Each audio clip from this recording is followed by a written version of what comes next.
A trégua de 2 semanas entre Irã e Estados Unidos não significa paz, significa pausa. Uma pausa num conflito que sacode o mundo. Após um mês de escalada militar, as potências recuaram, mas recuaram sem resolver o problema central. O programa nuclear iraniano segue no centro da disputa, e as sanções continuam sendo usadas como arma política. No meio disso, a peça-chave, o Estreito de Hormuz. Por ali passa uma parte crucial do petróleo que circula pelo mundo. Qualquer bloqueio afeta preços, economia e inflação. Quinta-feira, 9 de abril de 2026.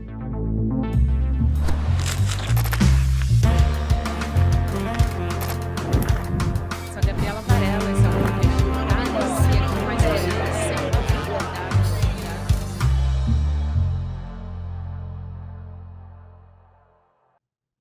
Olá, seja muito bem-vindo, seja muito bem-vinda. Eu sou a Gabriela Varela, está começando o videocast em detalhes aqui no ICL Notícias. De segunda a sexta-feira, a gente analisa uma temática, uma notícia importante do momento. Hoje o meu convidado é o professor de Relações Internacionais da UFABC, o Gilberto Maringoni. Professor, é um prazer te receber mais uma vez. Bem-vindo. Gabriela, é uma satisfação estar aqui novamente. Obrigado pelo convite. Eu que agradeço, professor, pela conversa mais uma vez. E eu vou começar, claro, dessa iminência do prazo final do ultimato do Trump contra o Irã, né? O Trump chegou a declarar que toda uma civilização ia morrer se o Irã não cedesse até a noite de terça-feira. E logo depois ele recua, né? Diz que vai ter um cessar-fogo de 2 semanas. Além de explorar todas essas idas e vindas, esse movimento até fez ressurgir um movimento nas redes sociais, uma expressão, na verdade, TACO, né? Uma sigla para Trump Always Chickens Out, que é o Trump sempre amarela. É um termo que já tinha aparecido antes naqueles recuos, idas e vindas do tarifaço também. Então, eu te pergunto nesse momento, eu quero uma análise dessas idas e vindas, né? E te perguntar se o Trump ele não tem a capacidade de sustentar uma pressão, né? Uma situação que ele mesmo cria no cenário global, ou se é um recuo, mais uma vez, calculado. Olha, Gabi, o anúncio, entre o anúncio do fim de uma civilização, aquele tweet, não é um tweet, ele faz naquela rede social dele, que ele fez logo pela manhã da terça-feira, dizendo que ia arrasar uma civilização. Arrasar uma civilização é muito mais do que jogar uma bomba atômica em Hiroshima ou Nagasaki. Arrasar uma civilização é não deixar vestígio algum de que algum dia existiram seres humanos naquela região, uma cultura, tradições, enfim. Ele vai arrasar uma civilização, algo nunca externado por ninguém na história. Vamos lembrar, quando Hitler invadiu a Polônia, em 1º de setembro de 1939, ele jamais falou que ia arrasar a civilização, sequer fez isso quando invadiu. Entre a ameaça que ele faz, logo nas primeiras horas da manhã, de que iria arrasar uma civilização, e 14, 15 horas mais tarde, à noite, ele recua, ou ele diz que foi feito um acordo, diz que chegou a um bom entendimento com o Irã e suspende o ataque, está um dos maiores vexames da história de um presidente americano. Porque o que ele fala de manhã é muito mais do que o Hitler faz quando anuncia o ataque à Polônia em 1º de janeiro de 1939, que dá início à Segunda Guerra. É muito mais do que qualquer presidente americano fala antes de um ataque. É muito mais do que você dizer que vai arrasar Hiroshima e Nagasaki com uma bomba atômica. Arrasar uma civilização é arrasar com 2.500 anos de história. É varrer qualquer sinal da existência de seres humanos, cultura, tradições, enfim, é algo inimaginável. E isso é o tipo da coisa que você não anuncia, mas ele anuncia com grandiloquência, uma grande ameaça, e logo depois, ou seja, no espaço de algumas horas, ele recua. É muito provável que não tenha sido só um recuo, tenha sido uma bravata, porque uma movimentação para você arrasar uma civilização envolve milhares de pessoas, entre eles soldados e soldadas, no teatro de operações, técnicos, especialistas nos Estados Unidos, uma composição, uma mobilização logística extremamente complexa entre centenas de embarcações, centenas de aeronaves de todos os tipos, sistemas de segurança, enfim, algo que você leva meses para preparar e você não pode recuar como quem desliga o interruptor. Então, provavelmente era uma bravata que ele não teve condição de sustentar. Em qualquer caso, é uma desmoralização absurda, porque os Estados Unidos perdem a seriedade da sua... Embora eles tenham uma superioridade bélica imensa, mas perdem a credibilidade do seu poder de inteligência, do seu poder de serem um setor de uma segurança internacional infalível. A infalibilidade americana caiu por terra. Eu acho que um recuo, uma humilhação dessas que eles têm é uma derrota. Eles não tinham desde a Guerra do Vietnã, desde o fim da Guerra do Vietnã, em 1975. Então, assim, há meio século eles não têm algo desse tipo. Mas é algo pior, eles sequer chegaram a entrar na batalha e tiveram que recuar diante da situação colocada, que é uma situação que os Estados Unidos mesmo criaram. A principal demanda do presidente Donald Trump era a reabertura do Estreito de Hormuz para que o fluxo de petróleo seja normalizado, e 20% do petróleo mundial. Quem é que fechou o Estreito de Hormuz? O Irã. Por quê? Porque foi atacado pelos Estados Unidos. Ou seja, o problema que o Trump quer resolver, ele mesmo criou. Eu vi até alguns dias um meme na internet, você deve ter visto, o pessoal que está assistindo deve ter visto, que é esse, justamente fala o seguinte: o principal objetivo da guerra é reabrir um estreito que estava aberto antes do ataque americano-israelense. Então é um fiasco assim, com várias dimensões que a gente ainda está absorvendo até onde ele chega. Mas é preciso dizer, é uma trégua de 15 dias extremamente frágil. Israel voltou a atacar o Líbano, aliás, o ataque mais brutal desde o início da guerra. Até há pouco eles tinham matado 254 pessoas no Líbano. Volta a ameaça sobre o Irã, o que mostra o seguinte: há uma dissonância entre as táticas e os objetivos que os Estados Unidos têm na região e o que pretende o governo israelense de Benjamin Netanyahu. O que o Trump quer é sair da guerra o mais rápido possível para que isso não prejudique algo fundamental para ele, que é uma questão interna, as eleições de meio de mandato em novembro, e o que o Netanyahu quer é arrasar com o seu principal oponente no Oriente Médio. Professor, muito boa essa sua primeira explicação e até aqui trazendo mais componentes a ela, né? Porque a Casa Branca e o Pentágono, mesmo diante de tudo isso, estão dando declarações que são, dá para dizer que são negacionistas, né? Falando em vitória histórica, que essa operação que eles estão chamando de Epic Fury, né? Cumpriu todos os objetivos militares nesses menos de 40 dias. Só que o Irã também está se posicionando publicamente a respeito disso, falando que foi um recuo humilhante do Donald Trump, né? Os dois lados, de certa forma, em alguma medida, estão declarando uma vitória. E não há ainda esse acordo definitivo. Isso vai acontecer à mesa de negociação nessa sexta-feira. E como é que esses componentes todos vão para a mesa de negociação no Paquistão? Eu fico imaginando como é que é sentar à mesa depois de um presidente dos Estados Unidos virar e dizer que vai acabar com uma civilização inteira. A gente não está nem para além da guerra, né? Você está falando de dizimar uma população, um país inteiro, o seu histórico, né? A sua história também. Olha, Gabi, é bom a gente dar uma olhadinha no histórico imediato da guerra. Na terça-feira, o New York Times publicou uma extensa reportagem, um relato de como é que foi a reunião entre o Netanyahu e sua equipe de governo, o chefe do Mossad, vários assessores, na Casa Branca, em 11 de fevereiro, ou seja, 15 dias antes do início da guerra, um pouco mais de 15 dias antes do início da guerra, com o presidente Donald Trump, o secretário de Estado Marco Rubio, o secretário da Guerra Peter Hegseth, o chefe das operações do Estado-Maior Don Kane e outros assessores. No relato, é muito longo o relato, mas ele é muito detalhado, muito interessante de ser lido.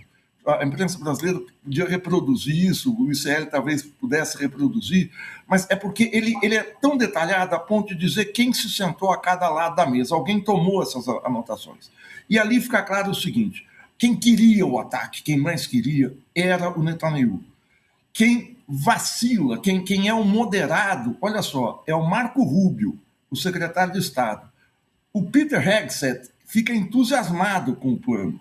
E o Trump oscila um pouco e logo adere a essa vibe, essa diretriz, tanto do presidente de Israel quanto do seu secretário de guerra, e entra na guerra. Ou seja, ali fica claro que o Trump foi arrastado para uma guerra que não era exatamente a dele, mas ali ele poderia atingir um objetivo estratégico importante, que era o seguinte: arrasar com o principal parceiro da China na nova rota da seda, o Irã, um país industrializado, 94 milhões de habitantes, e cortar pelo menos 15% do fornecimento de petróleo à China. O objetivo sempre do Donald Trump dos Estados Unidos é como atingir a China, seja de maneira direta, seja de maneira indireta, como essa agora. Como é que eles vão se sentar agora no Paquistão? 15 dias, embora 15 dias seja um tempo curto, se a gente pensar na vida da gente, 15 dias, mas 15 dias num tempo político em que os acontecimentos estão muito concentrados, em que a imprevisibilidade, em especial de Israel, está muito forte, ou seja, esses ataques continuam, o Irã vai revidar. Hoje pela manhã, na quarta-feira pela manhã, o Estreito de Hormuz voltou a ser fechado. Então nós vamos chegar daqui a 15 dias num quadro de imponderabilidade muito forte, mas um quadro de imponderabilidade diante de um recuo monumental dos Estados Unidos e de Israel. Nessa situação é que vão se dar as conversações. Será que a China e a Rússia, que assessoraram de alguma maneira com questões de inteligência, radares, localização de aeronaves, de navios, vão aumentar o seu apoio ao Irã ou não? Politicamente, o Irã aparenta estar isolado. No entanto, existe uma opinião pública mundial se formando que isola Israel, isola os Estados Unidos. Isso é muito subjetivo, não existe uma pesquisa dizendo quanto existe desse apoio. Mas algo que a gente deve ver de maneira com muita atenção é o comportamento da população iraniana. Eu não estou misturando canais, eu estou dando um elemento central. A visão dos Estados Unidos e de Israel antes do ataque de 28 de fevereiro existe uma insatisfação enorme com o regime iraniano por parte da população, existe uma parte de insatisfação muito grande.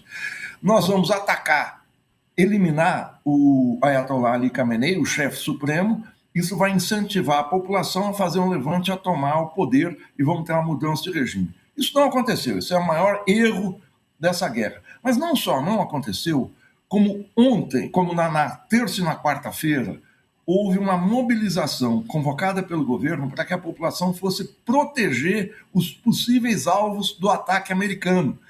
Pontes, usinas termoelétricas, usinas nucleares, algo que assim, é inédito.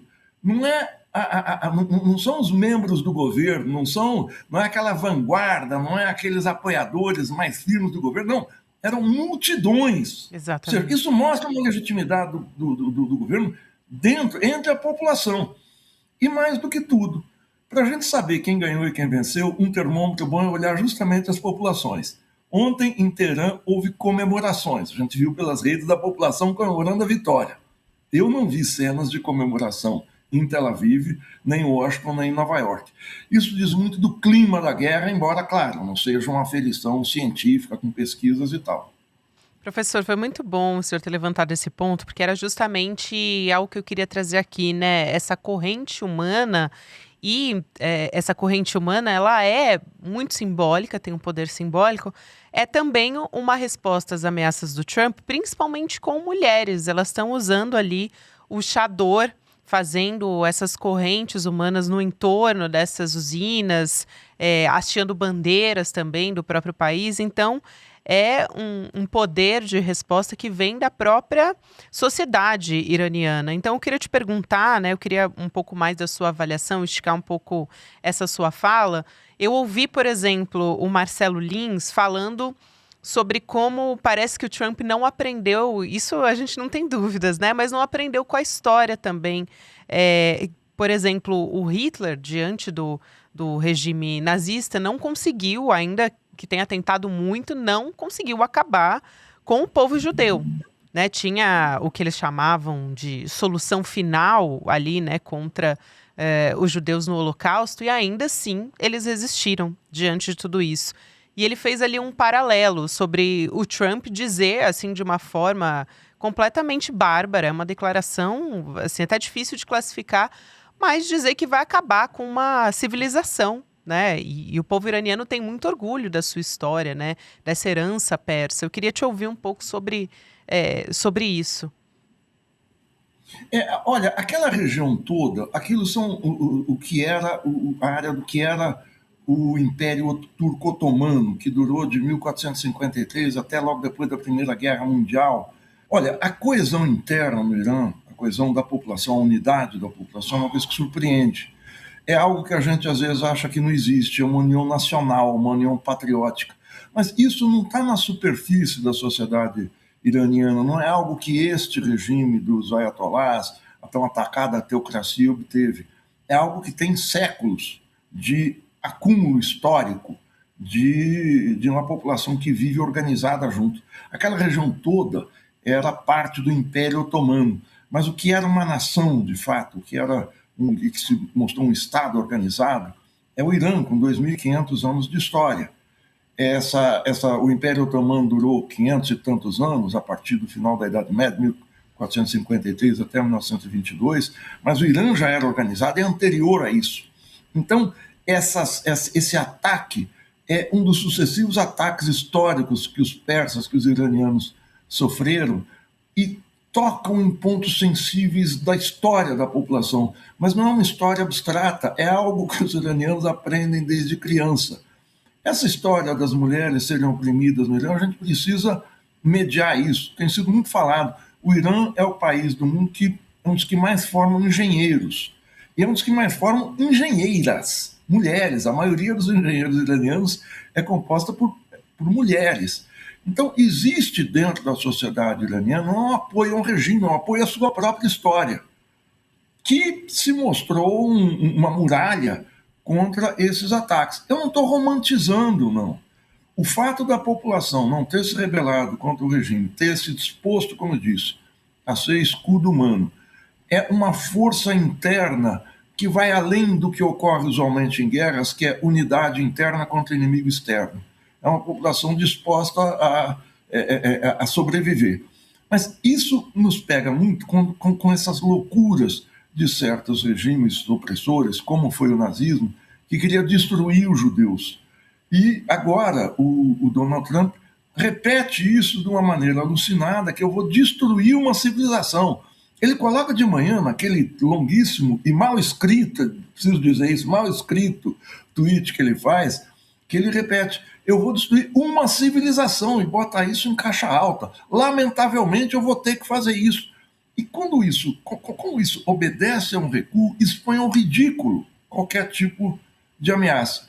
Eu acho que a vitória que o Irã teve é uma vitória, sobretudo, política. Não vamos ter ilusão. Os Estados Unidos têm poder de arrasar o Irã. Os Estados Unidos, se fazem um ataque nuclear, acabam com o Irã. Mas possivelmente não acabaria com o povo iraniano, com a civilização, mas acaba com o Irã, com a infraestrutura, com grande parte da população. Mas não é possível fazer isso que o Trump diz. Aliás, quem fala isso, essa vocalização do Trump, até escrevi ontem, mostra que de civilizado tem muito pouco. Ele diz: eu vou acabar com uma civilização. Mas ele mesmo não se mostra nem um pouco civilizado. É verdade. Essa contradição, que aparentemente é um jogo de palavras, mostra o seguinte: é uma luta da civilização contra a barbárie, só que a civilização não está do lado de quem está emitindo a mensagem, está do outro lado, e ela sobrevive. Exatamente, professor. Eu acho assim fundamental ter essa perspectiva histórica para a gente entender melhor também esse conflito. E até falando do Irã agora, tem exigências, né? O Irã apresentou um plano, tem 10 pontos, exigindo o fim de todas as sanções, aceitação até do enriquecimento de urânio também, né? E o Trump diz que o plano é uma base viável. Eu até quero ouvir um pouco da sua avaliação sobre esses pontos, do que seria um acordo, mas também, por outro lado, eu fico pensando, para um presidente que já abandonou um acordo nuclear anterior, e não só abandonou, como ele começou uma guerra no meio das negociações, né? Como é que o senhor avalia agora essa postura? Uma inclinação, uma sinalização de aceitar esses termos? Olha só, Gabi, tem uma coisa muito interessante nesse pronunciamento Trump, à noite, naquele longo tweet, o segundo tweet não sei se é o segundo dia, mas o que ele faz dizendo que não ia atacar, ele diz que o Irã apresentou 10 pontos e que são uma base razoável para o entendimento. Ninguém que está vencendo uma guerra fala o seguinte: a base do entendimento vai ser, as postulações vão ser as determinações do derrotado. Quando eu venço uma guerra, eu imponho a lógica, eu imponho quais são os pontos. Aquilo, eu não sei se é um ato falho, o que é, mas é uma declaração de derrota. Mas entre os pontos estão o Irã, que é a cessação, como você falou, todos os ataques. Esses ataques incluem cessar os ataques ao Líbano e em toda a região, a retirada das forças americanas, das forças bélicas americanas da região, e a partir daí eles reabrem o Estreito de Hormuz, mas querem uma indenização sobre os danos que o Irã sofreu. Claro que os danos humanos são irreparáveis, mas os danos materiais. E isso o Trump diz que aceitava. E eles começam a ser desrespeitados hoje por Israel, pelos ataques que Israel faz. Ou seja, esses planos que tinham sido aceitos hoje já não são respeitados no dia seguinte. Eles não estão aceitando a derrota, essa é a verdade. Eles examinaram os pontos, viram o recuo, fizeram, não estão se conformando e estão indo para o ataque. Por isso, não sou eu que digo, a manchete do New York Times da quarta-feira: o acordo é frágil, o cessar-fogo é frágil. Por quê? Porque a derrota é muito amarga, não é para o Trump e para o Netanyahu individualmente, é para a presidência do Trump. Se a gente for usar a terminologia que a gente usa para falar do Irã, para o regime político dos Estados Unidos, para o regime político de Israel. É inaceitável o que o Trump falou ontem: eu aceito os pontos do inimigo. Eles estão com uma batata quente na mão, estão tendo que lidar com uma derrota vexaminosa, não estão se conformando com ela, querem reagir. Podem ser que militarmente consigam atacar, continuar atacando, mas politicamente é um isolamento enorme.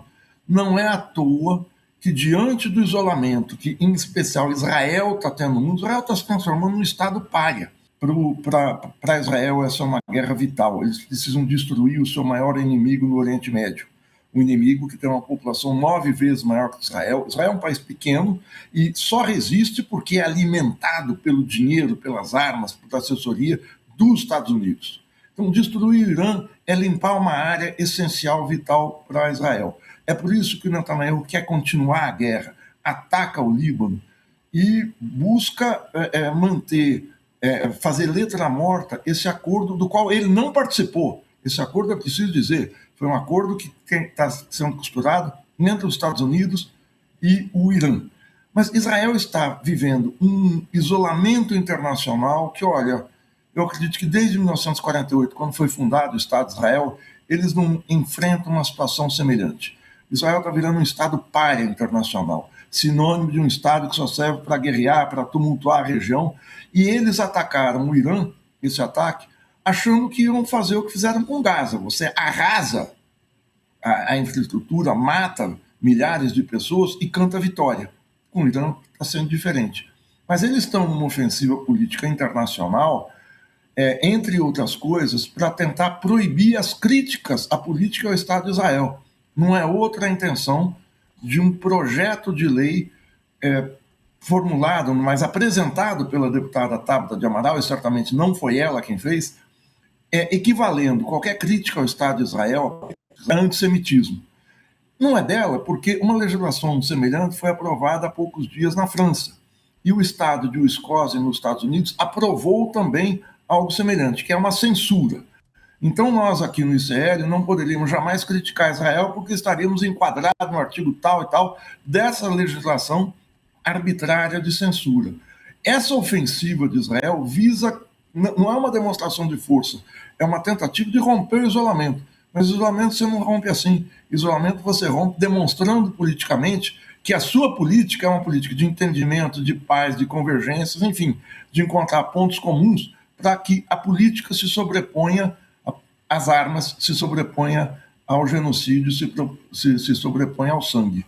Muito rapidamente, professor, importante o senhor tocar nesse aspecto, né, do custo humano, mas eu queria também te ouvir sobre o Estreito de Hormuz, né? O Irã anunciou de novo o fechamento do Estreito de Hormuz para navios comerciais, justificando essa medida como respostas às ações de Israel, né? E as autoridades iranianas também disseram que pretendem punir Israel e que já identificam possíveis alvos para retalhar. O preço do petróleo tinha despencado, ali cerca de 15% depois do anúncio dessa trégua, desse cessar-fogo, e com essa reabertura parcial de Hormuz também. A própria União Europeia agora está alertando que a crise energética vai ser prolongada. Então, queria te ouvir um pouco sobre essas consequências. Olha, o Estreito de Hormuz é a grande arma, no sentido político, que o Irã dispõe para se contrapor, para fazer frente à assimetria bélica, a assimetria nas armas com os Estados Unidos e com Israel. E o fechamento, a abertura, foi imediata essa queda do preço do petróleo a que você se refere. Ele caiu de 106, 107 na terça-feira para 94 na quarta-feira, 15%, quase 15%. É possível que volte a subir novamente, mas essa arquitetura política de abrir e fechar o Estreito de Hormuz está nas mãos de Israel e dos Estados Unidos. Hoje, mais de Israel, que desrespeita esses pontos que o Irã colocou como centrais para a trégua. Há uma tentativa da Arábia Saudita, aquela região produz, sai pelo Estreito de Hormuz em quase 20% do petróleo mundial. Há uma outra saída ali da região, que é pelo Mar Vermelho, no meio da Arábia Saudita. Pena que eu já não tenho o mapa aqui, mas a Arábia Saudita estava tentando fazer com que houvesse uma segunda saída de petróleo para a Europa, especialmente, pelo Mar Vermelho. Eles têm um oleoduto que atravessa longitudinalmente o país, é o oleoduto leste-oeste, que notícias que eu tive agora, não consegui confirmar, dariam conta que o Irã teria bombardeado na quarta-feira esse oleoduto para impedir uma nova rota do petróleo. Mas é isso que Israel está provocando. É preciso ficar claro, quem está provocando o aumento do preço do petróleo, quem está provocando o trancamento o fechamento do Estreito de Hormuz, o fechamento da saída pelo Mar Vermelho, não é o Irã. O Irã está se defendendo de um ataque unilateral e desleal, eu não vou dizer nem desleal, porque desrespeita leis internacionais, mas desrespeita algo que foi anunciado no dia anterior, menos de 24 horas antes. Ou seja, é preciso isolar de fato a política israelense e a política dos Estados Unidos, senão não é o Estreito, não é o Irã, não é o Oriente Médio que não vai ter paz. É o mundo que vai viver uma crise de energia, como diz a União Europeia, longa.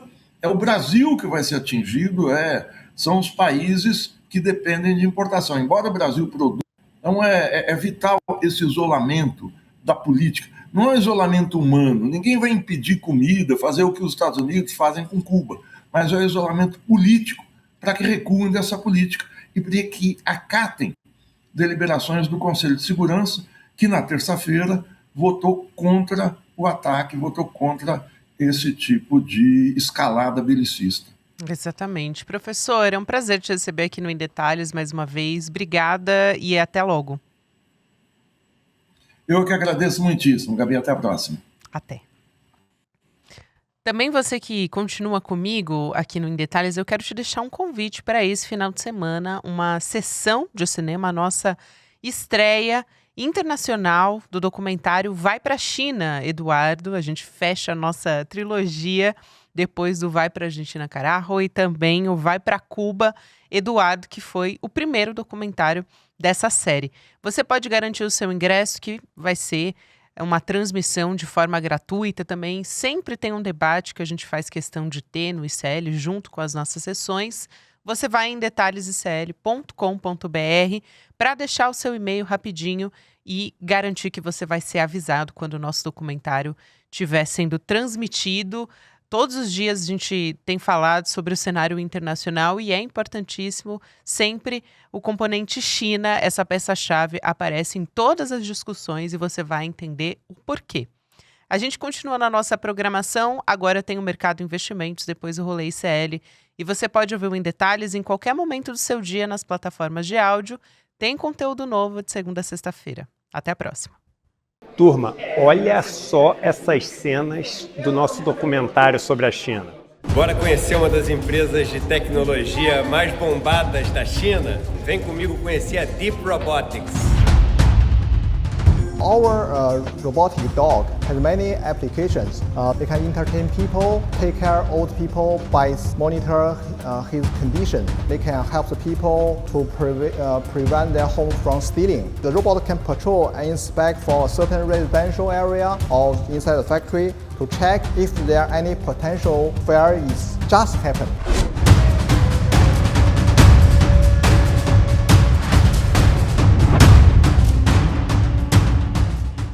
Perdeu ao vivo? Fica tranquila, aqui no ICL a informação não tem hora para acabar. Toda a nossa programação está organizada em playlists no YouTube. Desperta, ICL Notícias primeira edição, ICL Notícias segunda edição, Em Detalhes, ICL Urgente e muito mais. É só acessar o canal, escolher a sua playlist e dar o play. ICL, informação com profundidade no seu tempo.